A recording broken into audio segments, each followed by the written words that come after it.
أعوذ بالله من الشيطان الرجيم. بسم الله الرحمن الرحيم. In the name of God, most merciful, ever merciful, and may God's peace and blessings be upon His holy Prophet Muhammad and the purified members of his household and progeny. Allahumma salli ala Muhammad wa ali Muhammad wa ajil farajahum.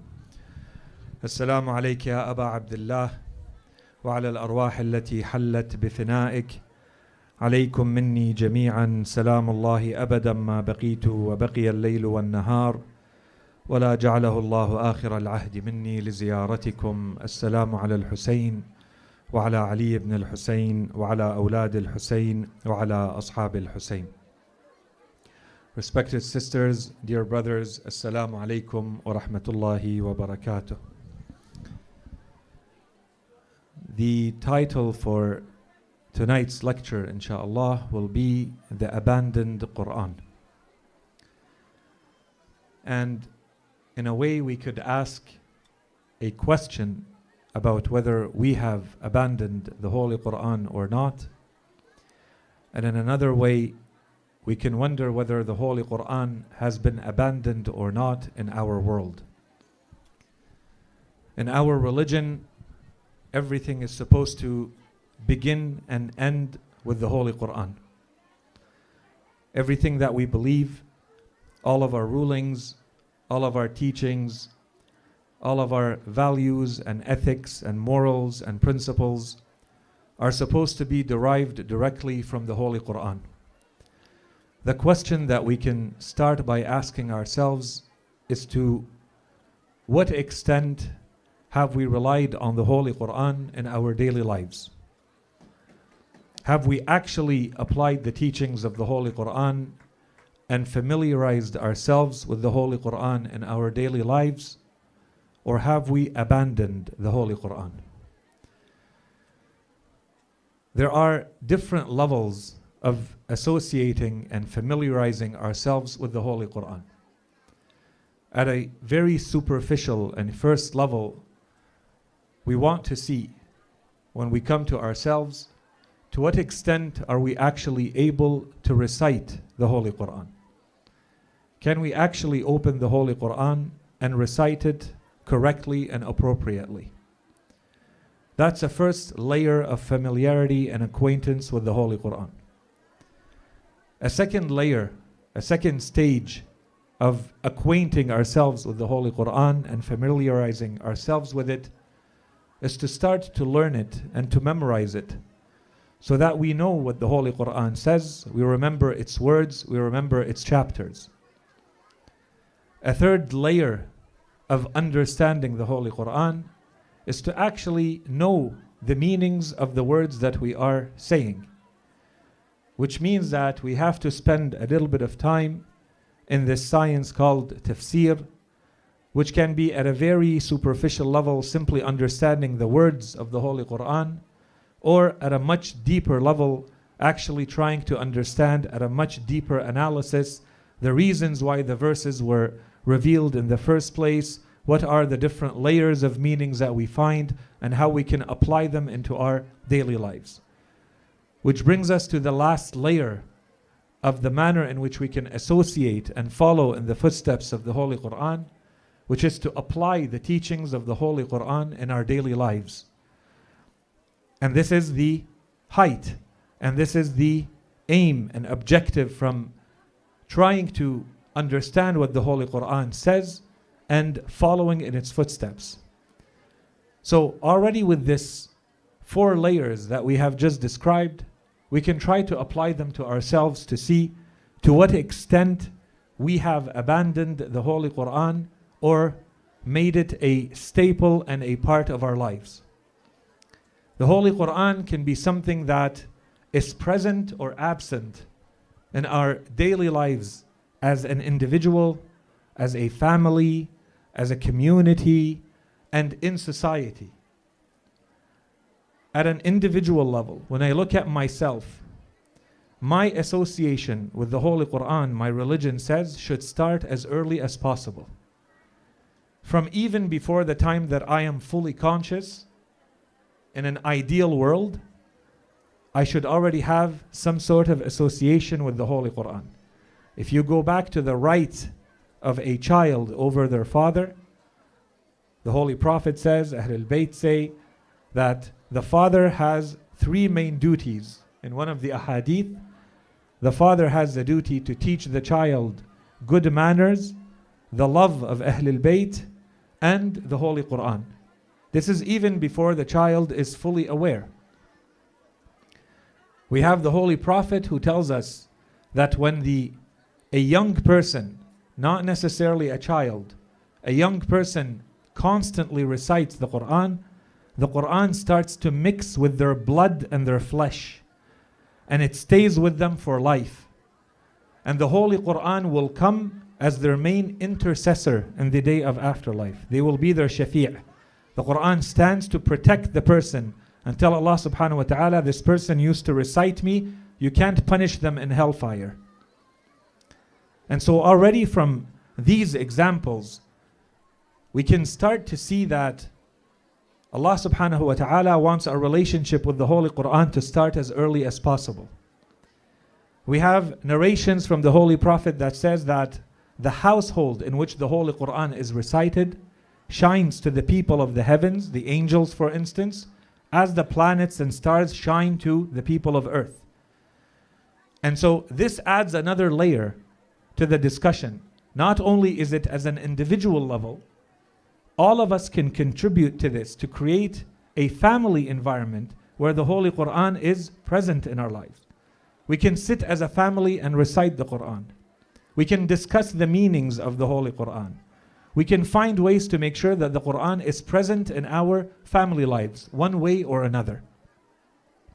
Beyond that, in our communities, in our participation and active participation in the community, we have to make sure that there is a space for the Holy Quran. The Holy Quran is present. The Holy Quran has to be something important in the community. People recognize it, people look for it, people are constantly growing in their understanding of the Holy Quran. Beyond all of this, once we have acquired all of this, we have the tools, we're equipped, we need to see what are we doing to spread the Quran in society. And this means that we have to have a level of competence. If people ask you about the Holy Quran, what does the Holy Quran say about family relationships?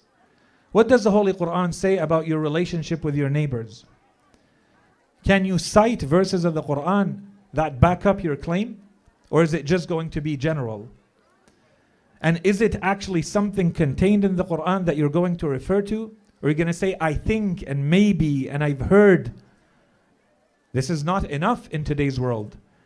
A world where the Holy Quran is constantly, whether you've chosen to be associated with the Quran or not. You either know what the Holy Quran says or you don't. If you don't, it means that you have to equip yourself in that regard. Today, if you were to go to any university and you look at their works of reference, the works of reference, as many of you know, are the works that you can't really take out from a library. It has to stay in the library at all times. These are not works where there's supposed to be a lot of opinion. This is where you find your dictionaries, your encyclopedias. They're always available because it's supposed to be the known facts about a certain field. If you were to go to any university and you would look for, under religious studies, under philosophy, you would look for Islamic literature about the Holy Quran, you would find beautiful encyclopedias. None of them are written by Muslims. They are multiple volumes in length, beautiful publishing. Hundreds of scholars work together to write them. But the fundamental assumptions behind them are not compatible with the teachings of the Quran itself. In these encyclopedias, the main assumption, for instance, is usually that the Holy Quran is falsified, that the Holy Prophet was a genius living in Arabia, in the Arabian Peninsula, and he was aware of the scriptures of the Jews and the Christians, and he took those teachings and he retold them to the Arabs based on Arabic language and Arabic culture. This means that we have not done enough work to present the Holy Quran to the world yet. Today, the experts about the Quran, those who talk about the Quran, are not Muslims. They're not us. And this is not compatible with our teachings. You will see Ahlul Bayt alayhim as-salam tell us, you have to be the ones who are preceding everyone. No one should surpass you when it comes to working with the Quran. No one should know more about the Quran than you. No one should act based on the Quran before you. And so this means that at a social level, there's still a lot of work for us to do. If some of us have the ability to become experts and specialists, there's a lot of work for us to do to influence society based on the teachings of the Holy Quran. When we go back to the Holy Quran, we see that it itself talks about itself. At a first level, we can ask ourselves when we come to the Holy Quran, are we acquainted? Are we familiar with the Holy Quran? That's one level. We talked about that. How much do I know the Quran in general? The Holy Quran tells us in other verses, no, there's a higher level. When you recite the Holy Quran, do you feel pleasure and peace or not? That means that there is an ability for the human being to become so familiar with the Holy Quran that by reciting it, you feel happiness and pleasure and peace in your heart. Beyond this, the Holy Quran says about itself that if you are a believer, the Holy Quran is a divine mercy and a healing. Do you feel like the Holy Quran heals you when you recite it or not? Do you have that type of relationship with the Holy Quran or not? If not, it means there's more work to do. It means you have to make that relationship with the Holy Quran stronger. And it doesn't need to be a lot. It could be 3 minutes, 5 minutes a day. But you have to have a steady relationship with the Holy Quran, reciting it, getting to know what it means, understanding its meanings, and applying them into your daily lives. I'll try to end this part of the lecture so that we don't spend too much time on it with a line from the will of Imam Ali alayhi salam on his deathbed. The testament of Imam Ali alayhi salam, his final will, he begins that will by saying that this is my will to Imam Hassan and Imam Hussein alayhi salam, as well as all the family members of mine, as well as anyone who ever hears this will of mine. And we are definitely included in this. These are the instructions of Imam Amir al-Mu'mineen Ali alayhi salam on his deathbed. And he says these words. He says, Allah, Allah bil Quran. He repeats twice, by God, by God. Don't let go of the Quran. And then he adds, لا يسبقنكم بالعمل به غيركم. Don't let anyone else surpass you, precede you in working in the Quran. If we're followers of Imam Ali alayhi salam, this has to be a principle we believe in and we're constantly working and striving towards. Whether it's at the level of reciting the Quran, memorizing the Quran, or understanding it and applying it. It has to show in our daily lives. The second part of the lecture has to do with the Quran in the world. Today, when we look at the Quran, we see that it is clearly under attack. But the truth is the Quran has been under attack since the time that it was revealed. Since the Holy Prophet first revealed the first verses of the Holy Quran has been under attack steadily until today. And we don't think that this is ever going to stop. But when we look at the history of the attacks on the Holy Quran, we don't have a choice to also see that there are also those who studied the Holy Quran and who praised the Holy Quran and who were not even Muslims. Which is one more reminder for us that we have a lot of work to do to show the world what the Quran actually is. I want to focus on one person in just a couple of minutes. One person who's very interesting when he comes to his relationship with the Holy Quran. Thomas Jefferson. Thomas Jefferson is extremely important in the historical narrative of the United States, and we're not really interested in the United States part here. Thomas Jefferson is called one of the founding fathers. He is one of the people who came early to the United States before it was, or at the time that it was becoming a country. And he is the one of the people who worked very hard to make it into a country. We learn about Thomas Jefferson that he is someone who read a lot, and he had a very large library. And in that library, he had a copy of the Quran. He had the translation of George Sale, an important translation of the Quran. One of the first objective attempts at translating the Holy Quran. 2 volumes with a long, good introduction to the Quran. And Thomas Jefferson, we are told, had read the Holy Quran in that translation and written notes on the side. And we're also told that Thomas Jefferson had a fire in his house and it burned his library and he lost that 2-volume work. And he went and bought a second version of the same work again. And again he wrote commentaries in that Quran. And he was interested in various aspects of the Quran. By training, he was a lawyer. So initially he was interested in the legal aspect of the Holy Quran. But we're talking about it from another angle.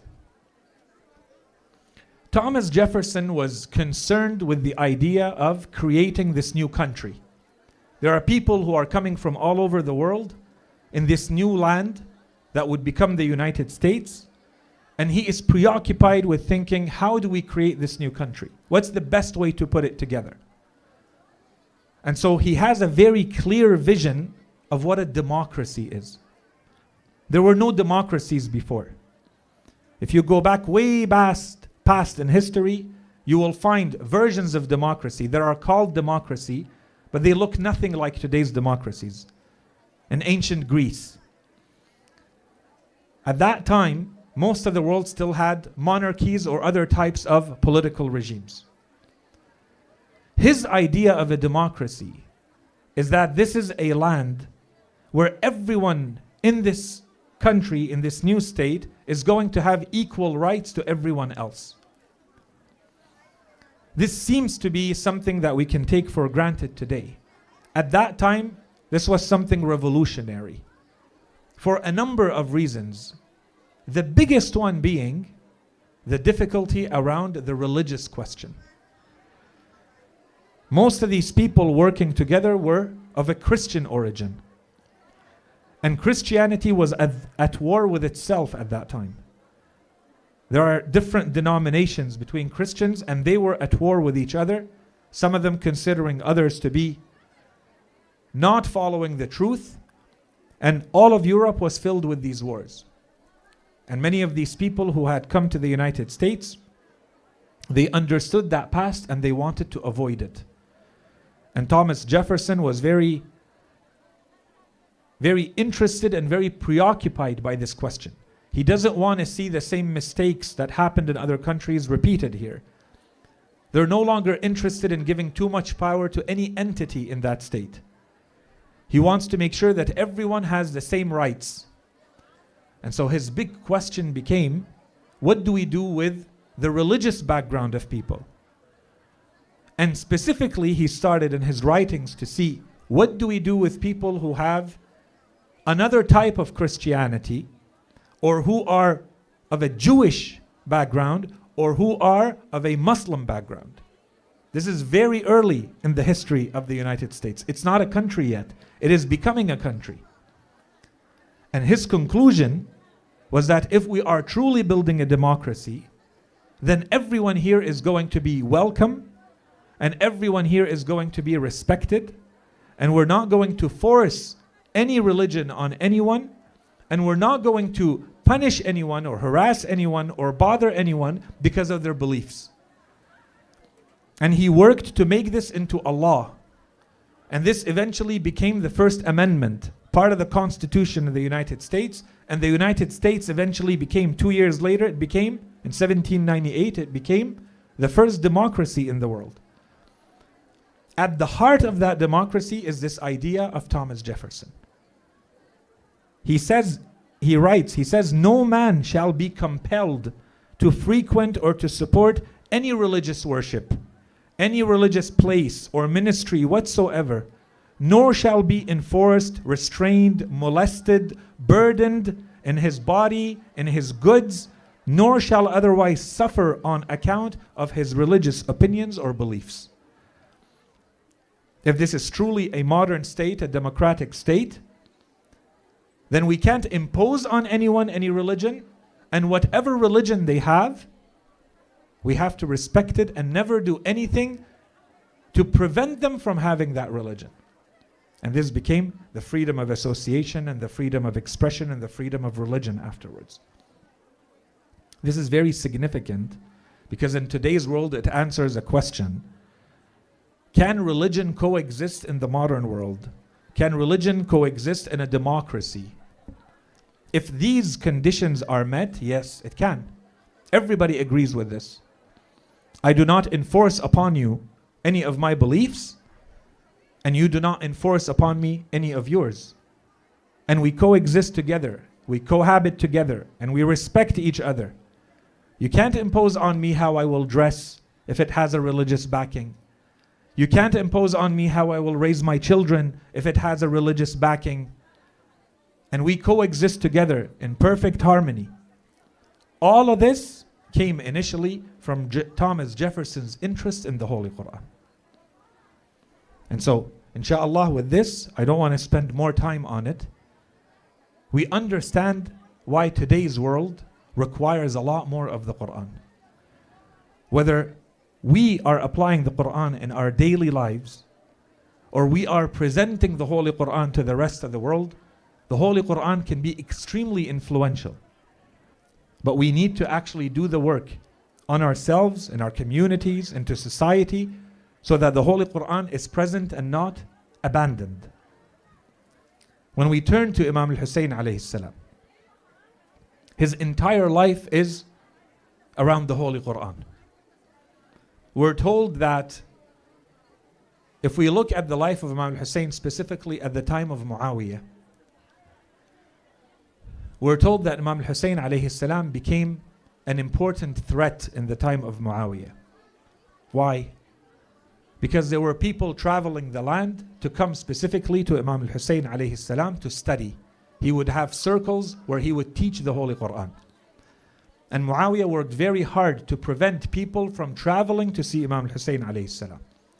Through Utbah, Al-Walid ibn Utbah and others, he would try to block the roads. And Imam al-Hussein alayhi salam continued to teach. At that time, Imam al-Hussein alayhi salam is not the only person who knows the Quran, who teaches the Quran. Yet, Imam al-Hussein alayhi salam is considered to be a threat. Why is Imam al-Hussein alayhi salam a threat and not others? Because it's not just about reciting the Quran. It's about what the Quran applies, how the Holy Quran is going to apply in our daily lives. And this is based on the teachings of the school of Ahlul Bayt alayhim salam. This is when the Quran becomes a threat to Muawiyah and to Bani Umayyah in general. And those who associate with Imam al-Hussein alayhi salam are always going to be people who follow in these footsteps.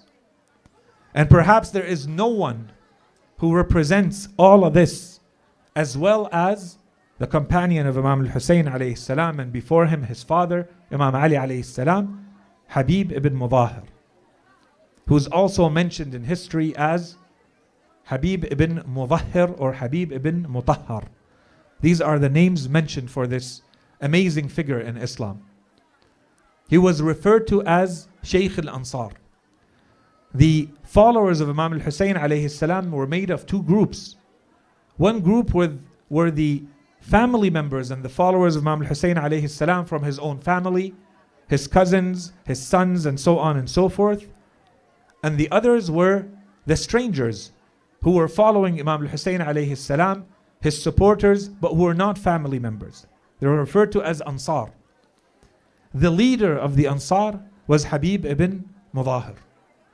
And this is no easy rank to achieve. This is no easy title to have. If you look at the people that were with Imam al-Hussein alayhi salam, how does one become their leader, their sheikh?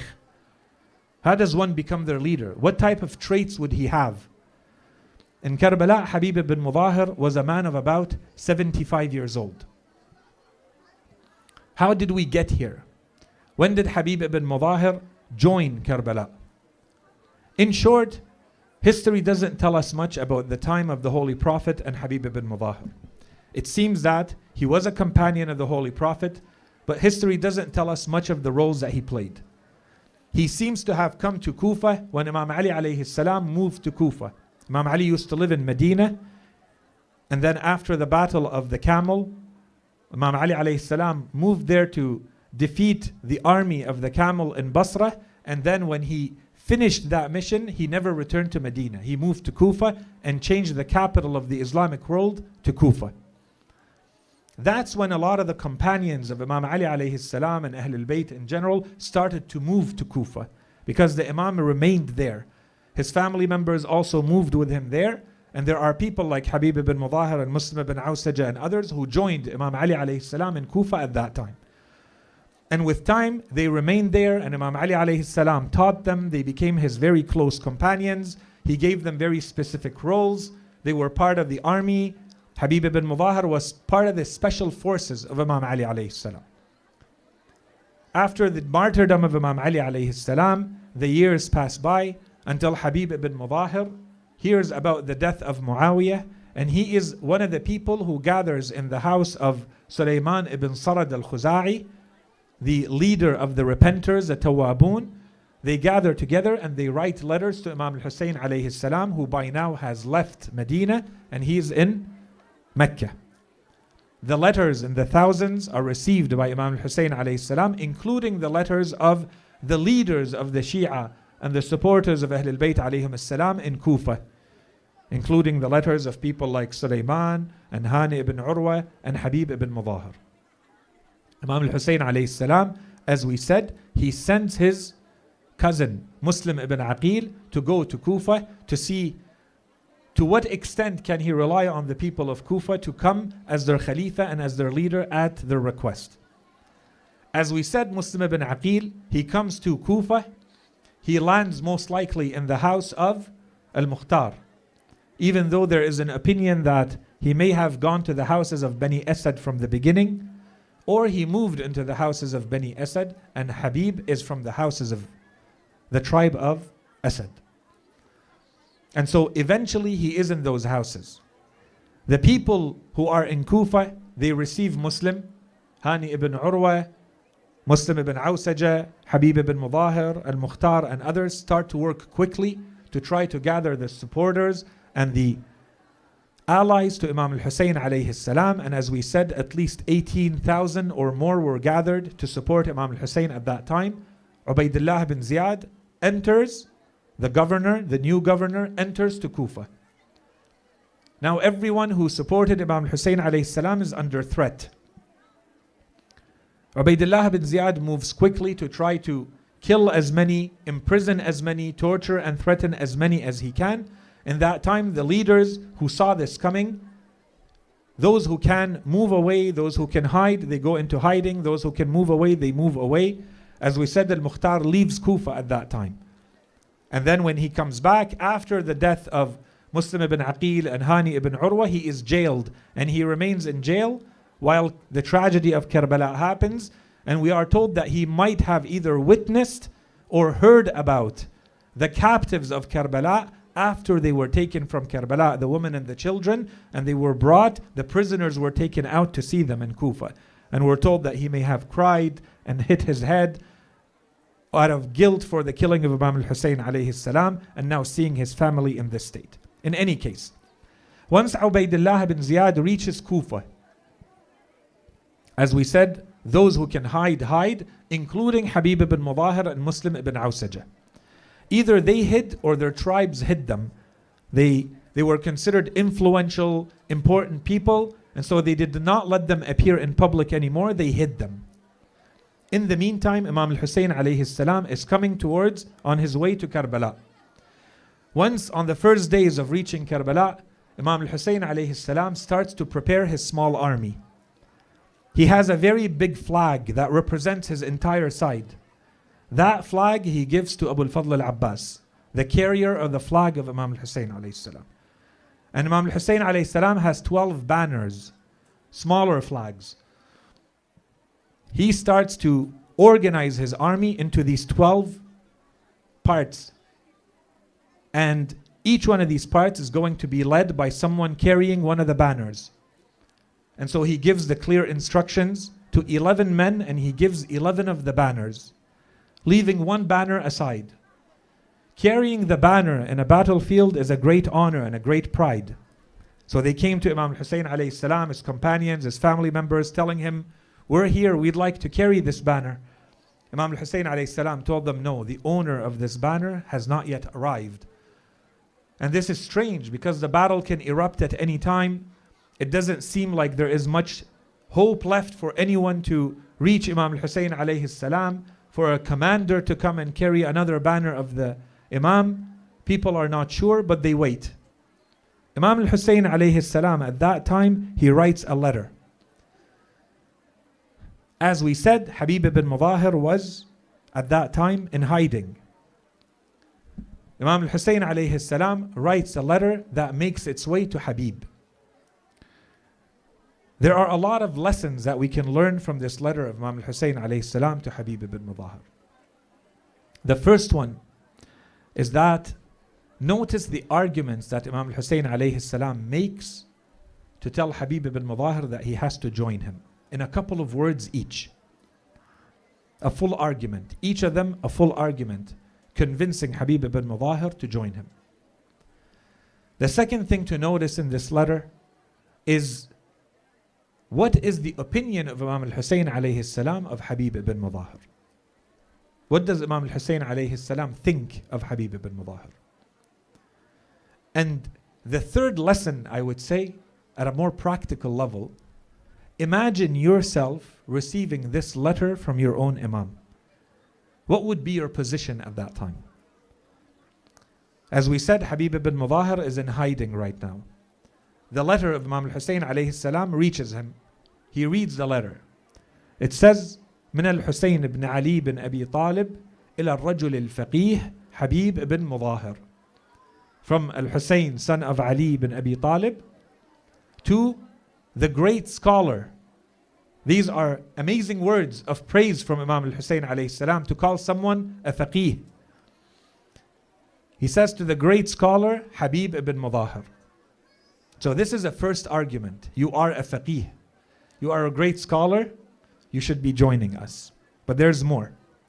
He tells Habib ibn Mudahir, أما بعد فأنت تعلم قرابتنا من رسول الله صلى الله عليه وآله. That's the first argument. You know our relationship, our family relationship with the Holy Prophet. That in itself is a full argument. The Holy Quran says we're supposed to love and have affection towards the family of the Holy Prophet. Now the family of the Holy Prophet is in need. Come to our protection. The Imam continues. He adds another argument. He says, وَأَنْتَ أَعْرَفُ بِنَا مِنْ غَيْرِكَ. And you know us better than anyone else, regardless of my relationship with the Holy Prophet. You know who I am. You know what I stand for, and you know what I'm doing here. You know me better than anyone else. That's another argument by itself. And then what else? And then he says, وَأَنْتَ ذُو شِيمَةٍ وَغِيرَةٍ. You are a man of great dignity and great honor. And that alone is an argument. If you are someone with dignity and honor, you should be with Imam al-Hussein alayhi salam. And so Imam, the outcome of all of this is what? What does the Imam want? He tells Habib, the outcome of this is I want you not to feel greedy, not to feel stingy with your soul for my sake. He tells him, I want you to give me your soul generously. He tells him, فَلَا تَبْخَلْ عَلَيْنَا بِنَفْسِكَ. Don't hold back your soul from us. Be generous with your soul for my sake. And in return, Imam al-Hussein alayhi salam writes, and in return, my grandfather, the messenger of God, will be the one who rewards you himself on the day of resurrection. Habib ibn Mudahir receives this letter. He finds a way to escape from Kufa. Kufa is entirely blocked. There is no way to get in and out. He finds a way, in a story we don't have time to tell right now.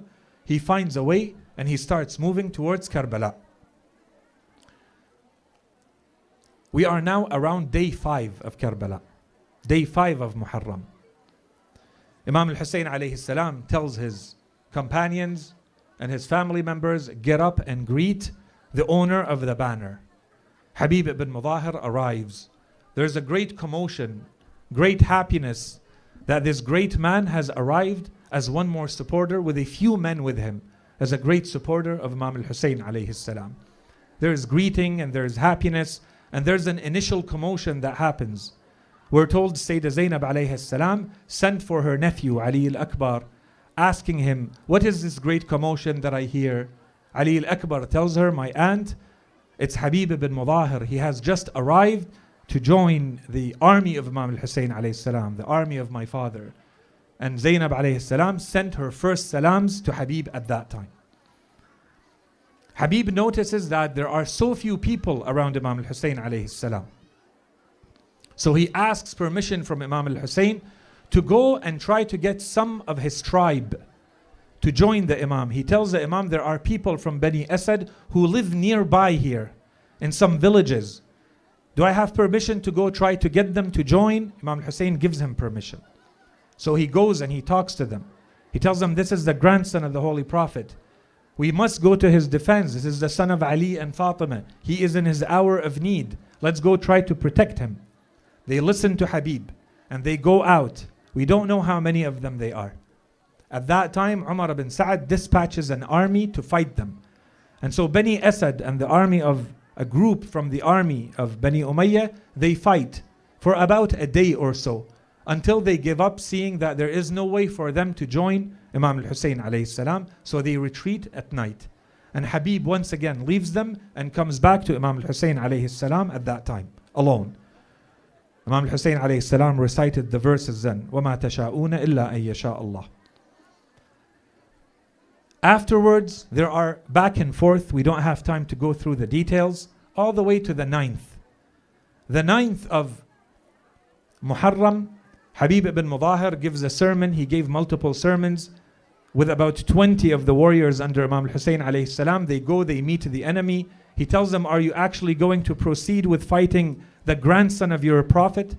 Are you actually going to try to kill the best worshippers of the land? And of course, all of this fell on deaf ears. At night, we have the famous story of Nafi' ibn Hilal. He tells us that by the time the night fell, Imam al-Hussein alayhi salam and all of his companions retreated to their tents. Most of them worshipping Allah subhanahu wa ta'ala, some of them fixing their weapons, some of them joking. He says at some point Imam al-Hussein alayhi salam leaves his tent in the middle of the night, and I was afraid that he would be ambushed because there were spies around us everywhere, and I want to protect the Imam. So I stayed behind the Imam watching what he does. And he says, I saw the Imam walking around reciting verses of the Quran, and he kept picking things up from the ground, it seemed.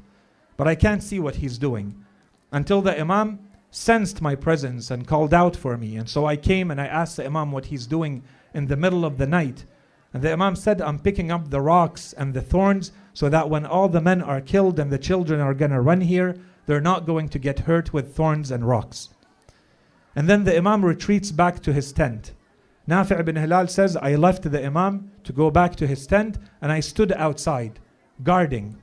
And I heard as soon as he entered that he was greeted by his sister, Sayyidah Zainab alayhi salam, who asked Imam al-Hussein alayhi salam after the greeting, have you truly tested all of your companions? Hussein, are you sure that they're going to stay with you until the very end?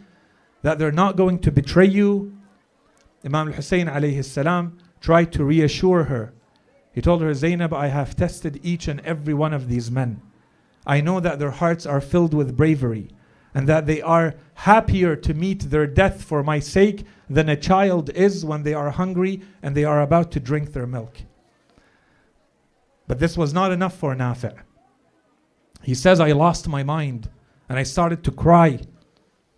And I ran towards the leader of the followers. I came to the tent of Habib ibn Mudahir.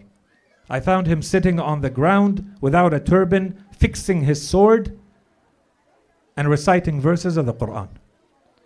He told him, my uncle Habib, this is not a time to be doing this. the women of the family of the Holy Prophet have doubts about us. They're not sure of our devotion to Imam al-Hussein alayhi salam. History says Habib ibn Mudahir left his tent right away in that state. He stood in the middle of the camp. He raised his voice and he yelled out, "Lions of the battlefields, warriors of the desert." And they all came rushing out from the tents, led by Abu al-Fadl al-Abbas. He was the first to come out, without sandals, without a turban, carrying his sword and saying, "Labbayk am ya Habib." We hear and we obey, Uncle Habib. What do you want? What do you need from us? Habib told him, "Go back. Bani Hashim, I have nothing to do with you. I'm not addressing you. May God not keep your eyes open at night. Go rest.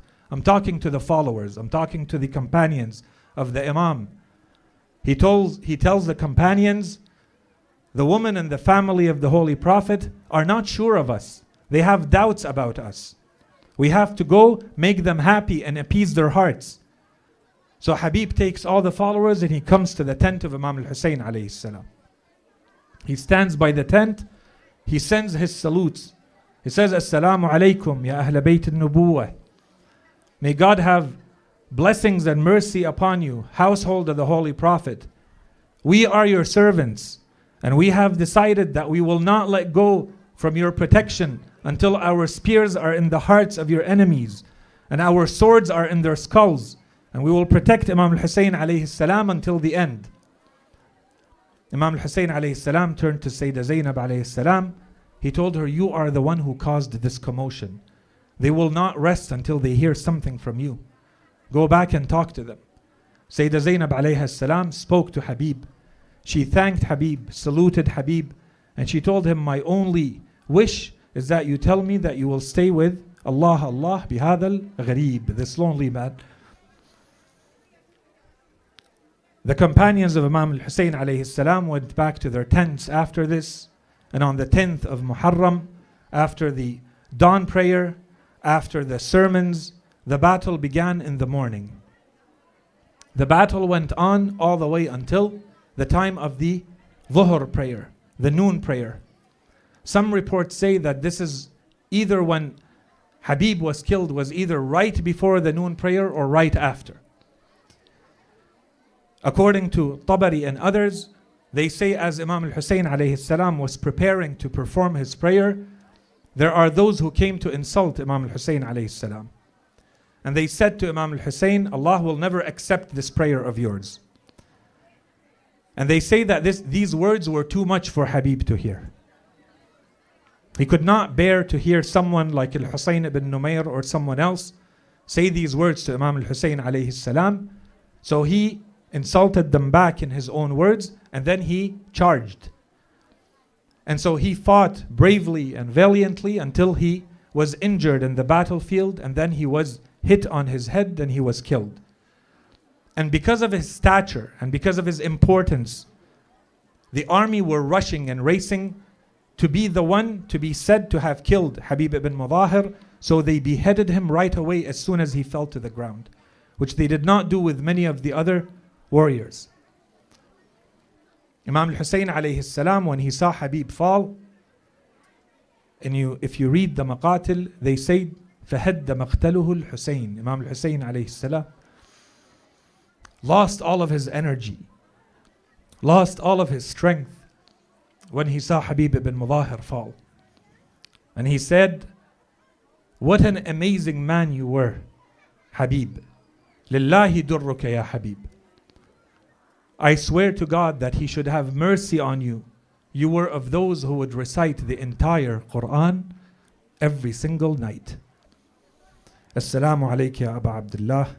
Assalamu ala al-Husayn wa ala Ali ibn al-Husayn wa ala awlad al-Husayn wa ala ashab al-Husayn wa sallallahu ala Sayyidina Muhammadin wa ala alihi al-tayyibin al-tahirin.